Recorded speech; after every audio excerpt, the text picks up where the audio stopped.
Today, I've invited one of my students, Lucas Crossman, to talk to us about Oxbridge process. And Lucas has already got the offer from Cambridge, and he can definitely offer a lot of great advice to us.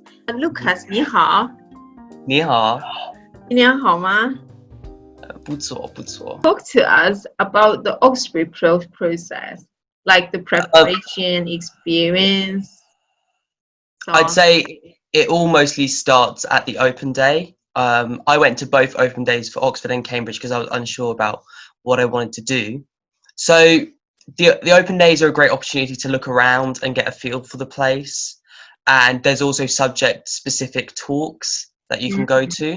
And at first I thought I wanted to go to Oxford because I just thought I'd prefer it. And then I ended up preferring Cambridge. So it is definitely worth it. It's just based on personal taste, really, and looking at the course in particular, there are some differences with Chinese. Right.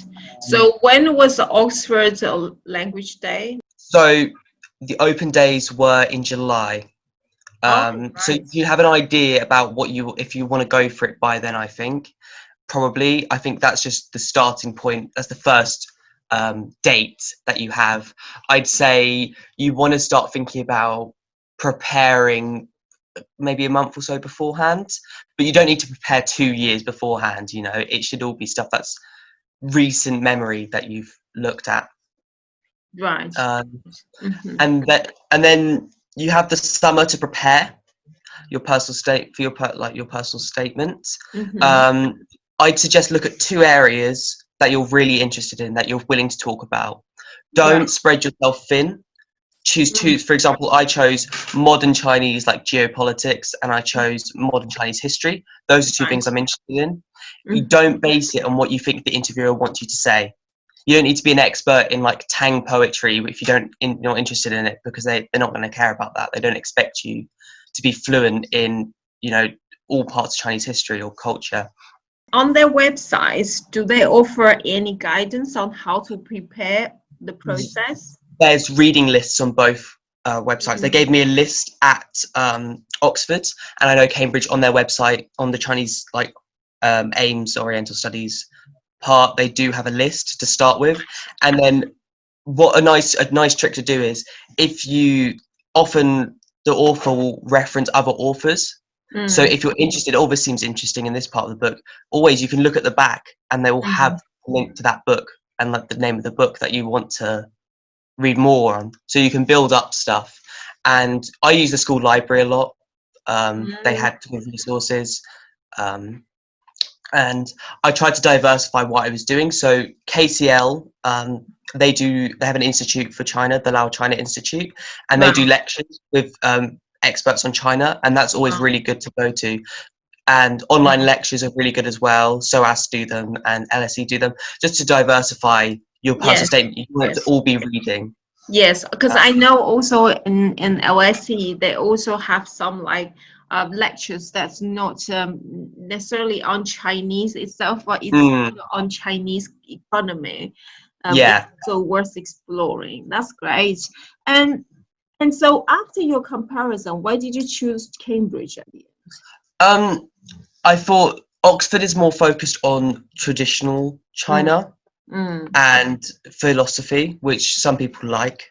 Whereas Cambridge is about 50-50 split, and I just liked how the course was set out in general. It doesn't have to be a really detailed reason why you prefer it. It's just got to be a gut instinct. Right. I preferred how they were talking about the course, the Cambridge people, and I just preferred that. Right. And when you prepare for the Oxbridge application process, what have you found the hardest? I'd say, so there's lots of different steps, especially for Cambridge. I think the hardest thing in general would be just sometimes it's hard to find motivation.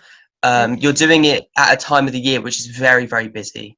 I had to do my EPQ at the same time. Right. There's so what was your EPQ on? Was it also related to Chinese? So it was on Chinese activity in Africa. So make it related to, if you can make it related to your the Oxbridge application in your degree that you're applying for, that's a perfect opportunity to do that, Right. because it demonstrates long form writing and interest. As a teacher who sees your personal statement, I would say that your personal statement is really excellent. What other things did you do before to make sure, like in your personal statement, you could actually mention all the knowledge you have? When you're reading, don't just passively read. You need to make notes on what you're reading. That's really important, because you can read all this great stuff, but then you've packed your mind, and when it comes to writing it, it's all jumbled. You want a few clear points you want to make from each book, I think. Right. And really think about them. And if you can back up your knowledge, it's excellent, you know. Right. You've got to just demonstrate interest in your personal statement. I think that's the top thing they're looking for at first, is your interest in the subject. Yes, so the knowledge and combined with the personal interest. I think this is quite interesting. This really echoes with what Francis said. Francis said the same. But I know that you also organized a few talks before you started writing your personal statement, right?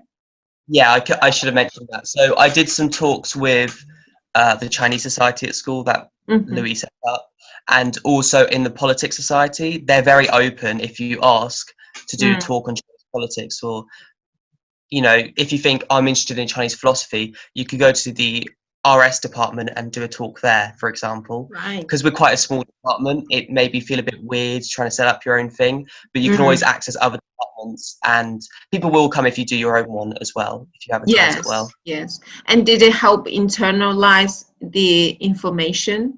Yes, it did. And again, it's showing a diverse interest. So your personal statement shouldn't all just be reading. If you can do lots of different things you've done, you've shown a broad interest and a broad, you know, way of going about things, and that they want to be interested in what you're saying. Yes, So that's right. If you can do stuff like that, it's excellent. Yeah. A thing to look into that I didn't is essay competitions. They do a few throughout the year. Just keep an eye out for them. Maybe from an earlier date. I think I looked too late. Right. It's not essential, but again, it's another thing that you can do to help you make your interest, and it is a good thing that's verifiable, isn't it? Yes, that's right. And for a lot of students, probably the most difficult steps is that you have to include a lot of things in your personal statement, but it doesn't look like it's a mess. You know what I mean? Yeah. So how did you weed out the unnecessary information, and what do you decide to keep? It's pretty grueling, I'd say. Right. You're going to have to do multiple drafts. At Trinity, you do get a lot of help from teachers about this. They have a whole sixth form team dedicated to personal statements. Right. So you can access the support if you want. Don't be afraid to go to teachers who have seen, you know, hundreds of things. Some of them have gone to Oxbridge. They understand what you need to be writing and the level you need to be writing at. Start with writing a lot and then whittle down because inevitably when you're putting all your brain on a page, it's not going to be fluent. So you can actually cut out a lot that way. And sometimes you mention things that are a bit not as important as your other points that you make. Yeah. So I'd say in the personal statement, the hardest thing is compacting it. Go with three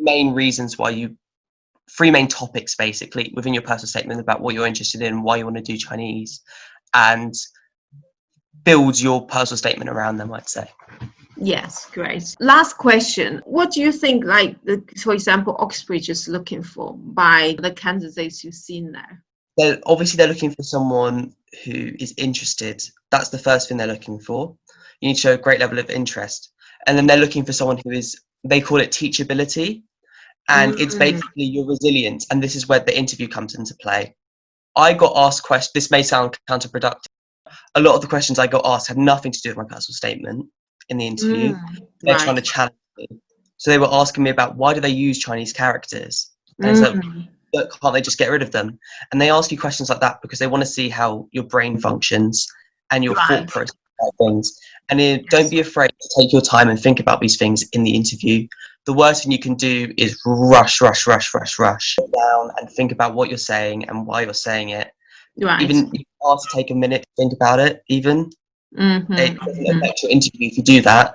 Just you need to demonstrate your thought process and really talk through everything you're thinking. Did you actually do some preparation for the interview as well? Yes, I had practice interviews with a couple of teachers. None of them are gonna. I mean, they can try and grill you and replicate it, but on the day, I'd say just try and not do anything about the interview. Don't look over a million things. Don't cram your mind.